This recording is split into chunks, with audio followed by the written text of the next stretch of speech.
Class 12-এর ভূগোল প্রথম অধ্যায়, জিওগ্রাফি ক্লাস 12-এর ভূগোল প্রথম অধ্যায়, ভূমিরূপ প্রক্রিয়া।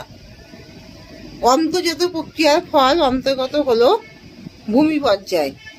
নিম্নলিখিত কোনটি বহির্জাত প্রক্রিয়া নয়? অগ্নুৎপাত। ভঙ্গিল পর্বত গঠিত হয় কিসের দ্বারা? গিরিজনী আলোড়ন দ্বারা।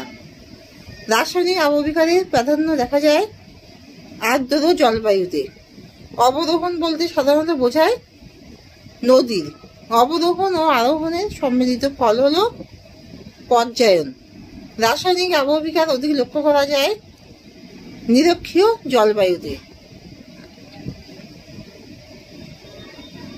একটি অন্তর্জাত প্রক্রিয়ার উদাহরণ হলো গিরিজনী আলোড়ন। আচ্ছা, তোমরা সবাই মন দিয়ে শোনো, আর তোমরা সবাই লেখো, আর তোমরা সবাই লাইক অ্যান্ড সাবস্ক্রাইবটা দিয়ে দাও। শিলায় মরচে পড়া কোন ধরনের রাসায়নিক আবহবিকার? জারণ প্রক্রিয়া। দ্বিতীয় ক্রম ভূমিরূপ হলো মালভূমি। আরোহণ প্রক্রিয়ার অন্যতম নিয়ন্ত্রক হলো ভূমির ঢাল। ভূমিরূপ বিদ্যায় পর্যায়ন ধারণাটি কে প্রবর্তন করেন? গিলবার্ট। আরোহণ প্রক্রিয়ার অন্যতম নিয়ন্ত্রক ভূমির ঢাল। মহীভাবক আলোড়ন শক্তি কিভাবে কাজ করে? মহীভাবক আলোড়ন পৃথিবীর ব্যাসার্ধ বরাবর বা উল্লম্বভাবে কাজ করে। ক্ষুদ্রকণা বিস্ফোরণ কোন জাতীয় শিলায় দেখা যায়? একাধিক খনিজের সমন্বয়ে গঠিত শিলায় ক্ষুদ্রকণা বিস্ফোরণ দেখা যায়। পর্যায়ন কাকে বলে? বহির্জাত প্রক্রিয়া সময়ে সম্মিলিত ক্ষয় ও সঞ্চয় কাজের মাধ্যমে ভূপৃষ্ঠের সমতলীকরণ হলো পর্যায়ন। আবহবিকার কাকে বলে? যে প্রক্রিয়ায় আবহাওয়ার বিভিন্ন উপাদানের সাহায্যে শিলা চূর্ণ বিচূর্ণ ও বিয়োজিত হয়ে মূল শিলার উপরেই থেকে যায়, সেই প্রক্রিয়াকে আবহবিকার বলে। ভূ অভ্যন্তরে যে শিলাস্তর জল শোষণ ও সরবরাহে অক্ষম তাকে কি স্তর বলে? তাকে অপ্রবেশ্য স্তর বলে। গোষ্ঠ উপত্যকা ও স্তূপ পর্বত সৃষ্টিতে কোন প্রকার ভূ আলোড়ন দায়ী? মহীভাবক ভূ আলোড়ন। আরোহণ প্রক্রিয়া কাকে বলে?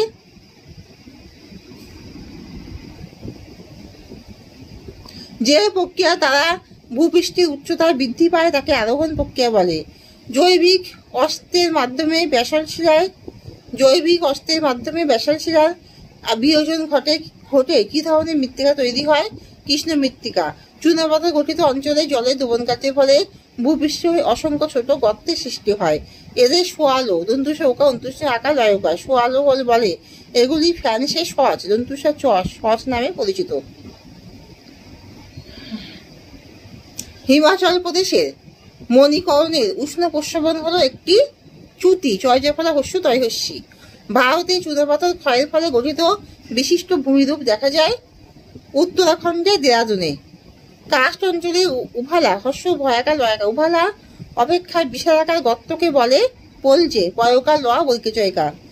চুনের আদিত্যে মৃত্তিকা হয় ক্ষারকীয় ক্ষীরের মধ্যে আকার রোয়া কয়দিকে অন্তুষ্টিয়া। ক্ষুদ্র প্রস্রবণকে বলে ফন্টেনলি ফন্টেনলি। ভারতের প্রস্রবণ রেখা দেখা যায় দেরাদুনে। বড় আকারের গ্রাইটকে পূর্বতন যুগোস্লাভিয়ায় বলে বোগাচ বয়কা গয়াকা বরকিচ্চ বোগাচ। চুনাপাথর থেকে সৃষ্ট ধূসর রঙের মৃত্তিকাকে বলে রেঞ্জিনা রয়কা দন্তান্ন বরকিচ্চ হস্যি দন্তান্ন আকা রেঞ্জিনা। দুটি গ্যাহকের মধ্যবর্তী উঁচু ভূমিরূপকে বলে কিলিন্ড কয়লায় হস্যি মধ্যে নয়টয় কিলিন্ড। স্টেলাকটাইট দন্তু ছয়টয় যা বলে আকা লয়কা ক স্টেলাকটাইট কয়কা হস্যই ট দেখতে পাওয়া যায় কোথায়? কাস্ট অঞ্চলে কয়কা দন্তু ছয়টয় দেব অঞ্চলে ছয় লয়কা। একই ফিউজ ওই যা বলে আকা কয় হস্য একই ফিউজ ক্ষয় হস্যি হস্য ঐকিজা। একই ফিউজ স্তরের একটি উদাহরণ হলো গ্রানাইট। আগ্নেয়গিরির অগ্নিপথের সময় যে জল নির্গত হয় তাকে বলে উৎসন্দ জল হস্য খন্দত্তা দন্তু সজাফলা দন্তার নয়দয় উৎসন্দ জল।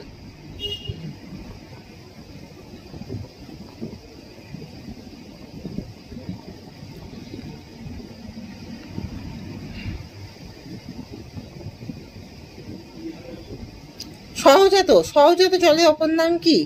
সহজাত জলের অপর নাম জন্মগত জল। অসম্পৃক্ত স্তরের নিম্নগামী জলকে কি বলে?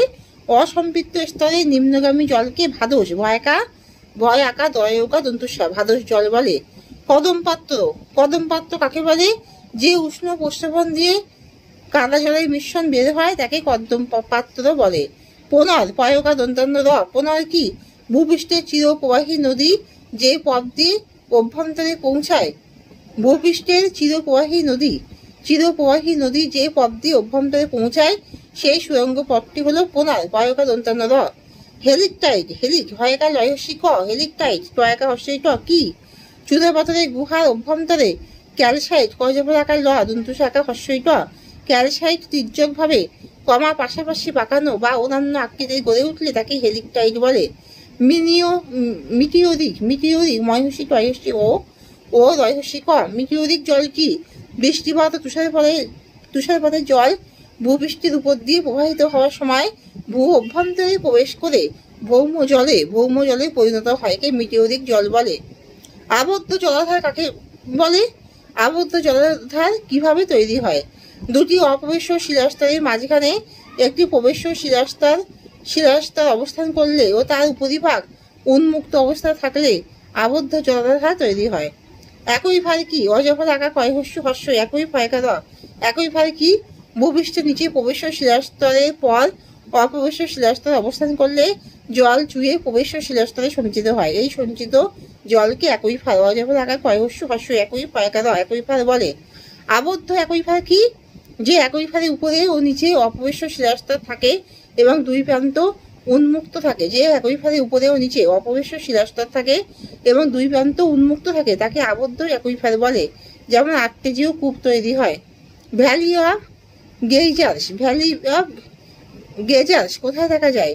রাশিয়ার কামচাটকা উপদ্বীপে। কামচাটকা কয়েকা ম চয়কা ট কয়েকা। কামচাটকা উপদ্বীপে প্রায় 6 কিলোমিটার অঞ্চল জুড়ে 90টি গিজার আছে। এটি হলো ভ্যালি অফ গিজার্স নামে পরিচিত। একই কুলুট অজফল আঁকা কয়হস্য হস্যই একই কুলুট কয় হস্য ট। একই কুলুট কাকে বলে? একই কুলুট হলো একটি জলরোধক স্তর। জলরোধক একটি স্তর, এই স্তর অত্যধিক সছিদ্রতার জন্য জলপূর্ণ হয়ে পড়লে অপ্রবেশ্য শিলাস্তরের মতো আচরণ করে, অর্থাৎ এই স্তর থেকে জল পরিবাহিত হতে পারে না। গিজার কি? আগ্নেয়গিরি অধ্যুষিত অঞ্চলে ভূপৃষ্ঠের কোনো কোনো স্থান থেকে একটি নির্দিষ্ট বা অনির্দিষ্ট সময় অন্তর বাষ্প মিশ্রিত জল ফোয়ারার মতো প্রবল বেগে গর্জন করে উপরের দিকে উৎক্ষিপ্ত হয়, তাকে গিজার বলে। কাস্ট পিনাকেল কাকে বলে? ক্রান্তীয় অঞ্চলে অবশিষ্ট উচ্চভূমি হলো কাস্ট টাওয়ার। কয়েকা ছয়টয় রেফ কাস্ট কয়েকা ও একা র। কাস্ট টাওয়ার এবং টাওয়ারগুলি অতি তীক্ষ্ণ আকার হলে তাকে কাস্ট পিনাকেল কয়েকা ছয়টয় রেফ কাস্ট পয়হস্যি দন্তনাকা কয়েকা র কাস্ট পিনাকেল বলে। অন্ধ উপত্যকার সংজ্ঞা দাও। অন্ধ উপত্যকার সংজ্ঞা দাও। চূড়াপথে গঠিত অঞ্চলে উপর দিয়ে প্রবাহিত নদীর গতিপথে হঠাৎ কোনো সিঙ্কহোল দন্তুসায় হস্যি উমায় কয় হয়কার ল। সিঙ্কহোল সৃষ্টি হলে নদী উপত্যকাটি যেহেতু জলপূর্ণ থাকে এবং তারপর হঠাৎ ভূগর্ভে অন্তর্হিত হয়, তাই সিঙ্কহোল পর্যন্ত প্রসারিত এই নদী উপত্যকাটিকে অন্ধ উপত্যকা বলে। প্রস্রবণ কাকে বলে? যদি কোনো রেখা ধরে জলপৃষ্ঠ ভূপৃষ্ঠকে স্পর্শ করে, যদি কোনো রেখা ধরে জলপৃষ্ঠ ভূপৃষ্ঠকে স্পর্শ করে তবে সেই রেখা বরাবর অনেকগুলি প্রস্রবণ পরপর গড়ে ওঠে, একে প্রস্রবণ রেখা বলে। ভৌমজলের নিয়ন্ত্রক। ভৌমজলের নিয়ন্ত্রকগুলি ব্যাখ্যা করো। ভাদস স্তরের মধ্য দিয়ে প্রবাহিত জলকে বলা হয় ভাদস জল। ভাদস স্তরের মধ্য দিয়ে প্রবাহিত জলকে বলা হয় ভাদস জল। ভাদস জল যখন নিচের স্তরে পৌঁছায় তখন তাকে ভৌমজল বলে। ভৌমজলের প্রধান উৎস হল সাধারণ জল, বৃষ্টিপাতের জল ও তুষার গলা জল। এছাড়া অন্য যে সমস্ত উৎস থেকে ভৌমজল পাওয়া যায় সেগুলি হলো মিটিওরিক জল বা আবহিক জল। বৃষ্টিপাত ও তুষার গলা জল ভূপৃষ্ঠের উপর দিয়ে প্রবাহিত হলে জলের একটি অংশ ভূ অভ্যন্তরে প্রবেশ করে ভৌমজলে পরিণত হয়, একে মিটিওরিক জল বলে। আবহাওয়া মণ্ডলের প্রধান উপাদান বৃষ্টিপাত এই জলের প্রধান উৎস, তাই এই জলকে আবহিক জলও বলা হয়। সামুদ্রিক জল খোয়াশ। উপকূলে খুব অল্প পরিমাণে সমুদ্রের জল শিলাস্তরের মধ্য দিয়ে ভূগর্ভে প্রবেশ করে ভৌম জলের স্তর গঠন করে। একে সামুদ্রিক জল বলে। এই ধরনের জল ভূ অভ্যন্তরে খুব অল্প পরিমাণে পাওয়া যায়। একে আবার মহাসাগরীয় জলও বলা হয়। গ জন্মগত বা সহজাত জল। মহীকাট পাললিক শিলায় গঠিত। গঠনের সময় থেকে সমুদ্র বা হ্রদের একাংশ জল ওই শিলাস্তরের মধ্যে থেকে যায়। একে সহজাত জল বা জন্মগত জল বলে। ম্যাগমাটিক জল। ম্যাগমা ময়জাফের আকার গ ময়াকা, ম্যাগমাটিক টয়সি ক।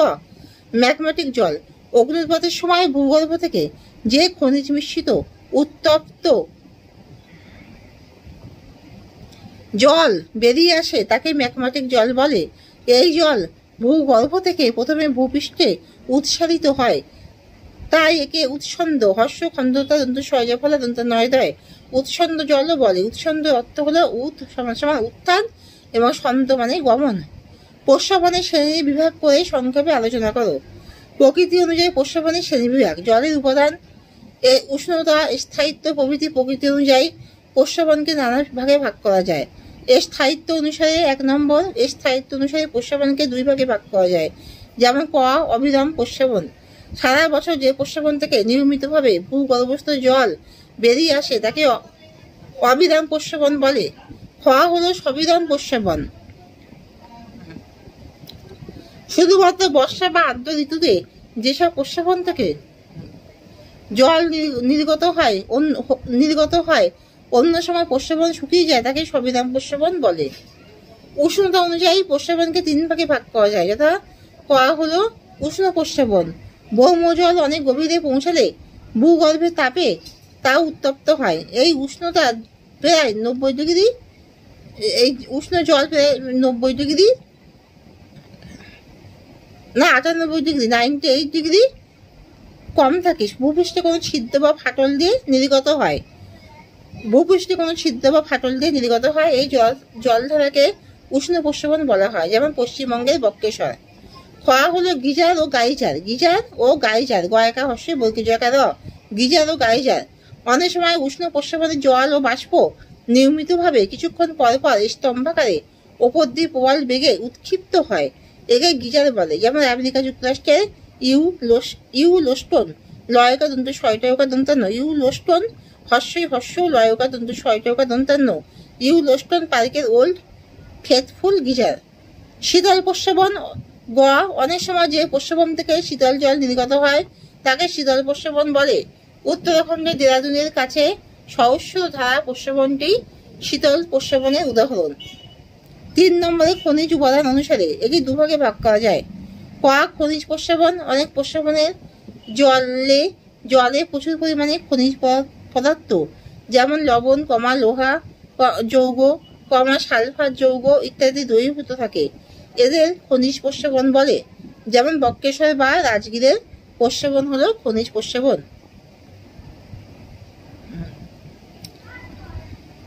স্বাদু জলের প্রস্রবণ। প্রস্রবণের জলে দ্রাব্য খনিজ পদার্থের পরিমাণ কম হলে তাকে স্বাদু জলের প্রস্রবণ বলে। গঠন অনুসারে প্রস্রবণের শ্রেণী বিভাগ। ভূপৃষ্ঠের পাদদেশ প্রস্রবণ। 2 নম্বর চ্যুতি ও দারুণ দয়াকা র মধ্যাহ্ন দারুণ প্রস্রবণ পরাপরা দন্ত সয়বলা ব মধ্যাহ্ন প্রস্রবণ। 3 হলো ডাইক দয়াকা হর্ষই ক ডাইক প্রস্রবণ। 4 আট্টেজিও টয়রে পেখা বর্গজ দিকে অন্তঃস্নেহা আট্টেজিও কু। 2 নম্বর কাস্ট অঞ্চলে সঞ্চয়জাত ভূমিরূপ কিভাবে সৃষ্টি হয়। কাস্ট অঞ্চলে সঞ্চয়জাত ভূমিরূপ কিভাবে সৃষ্টি হয় তা ব্যাখ্যা দাও।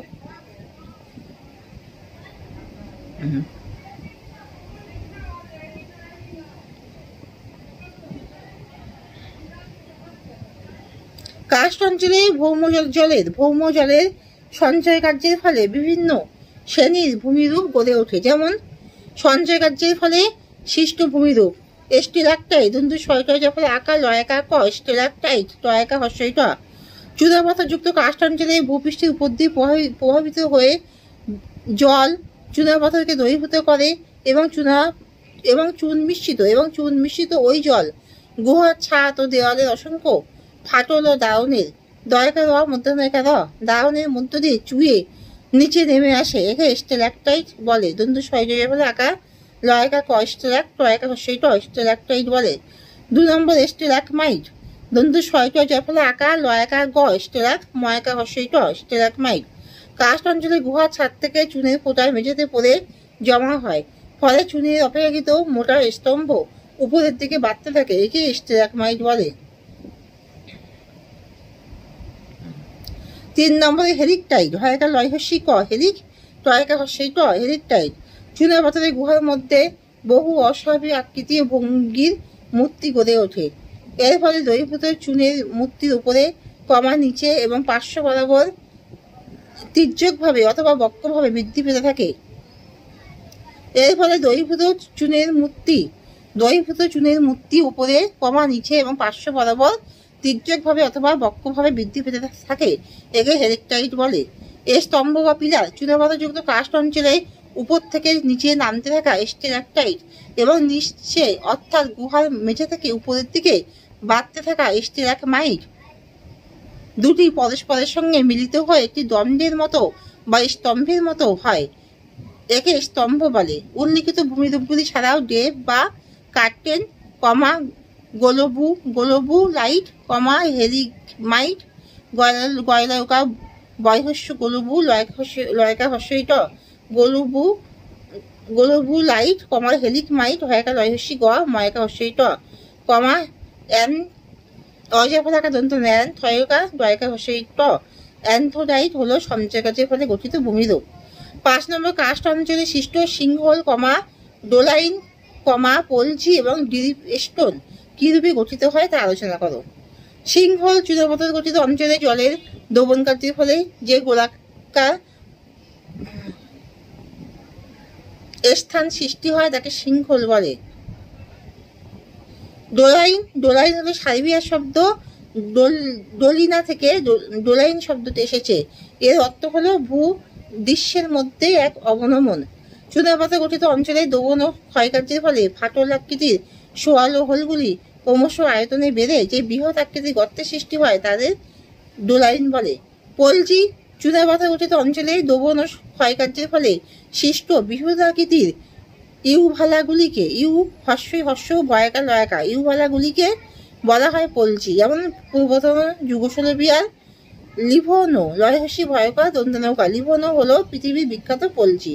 ডিরিপেস্টন টয়লা হস্যি প দন্তু ছয়কা দন্তান্ন, ডিরিপেস্টন ভূতত্ত্ববিদ WM ডেভিস স্টেলাকটাইট ও স্টেলাকমাইট, স্তম্ভ ও হেলিকটাইটকে একত্রে বলেছেন ডিরিপেস্টন। তাহলে স্টেলাকমাইট, স্তম্ভ ও হেলিকটাইটকে একত্রে বলেছেন ডিরিপেস্টন। এখানেই শেষ করছি।